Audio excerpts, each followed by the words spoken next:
విరుధగిరీశ్వరర్ ఆలయము.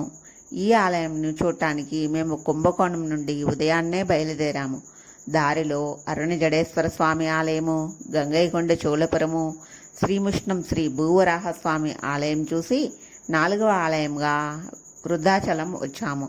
వృద్ధ అంటే పురాతనమైనది, అచలం అంటే కదలనిది.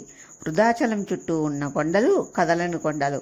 వృద్ధాచలం అంటే పురాతనమైన కొండ అని అర్థం.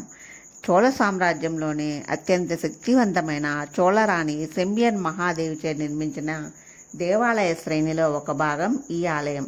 చోళుల కాలం నాటి అనేక శాసనాలు ఉన్నాయి. ఆలయం చుట్టూ ఎత్తైన గోడలు, 5 గోపురాలు కలవు. ఈ ఆలయంలో 5 సంఖ్యకు ఒక ప్రాముఖ్యత ఉంటుంది. ఇక్కడ స్వామివారిని 5 రకాల పేర్లతో పిలుస్తారు. విరుధగిరీశ్వరుడని, పద్మలైనాథరని, వృద్ధాచలేశ్వరని, ముదుకుండ్రీశ్వరని మరియు వృద్ధగిరి స్వామి అని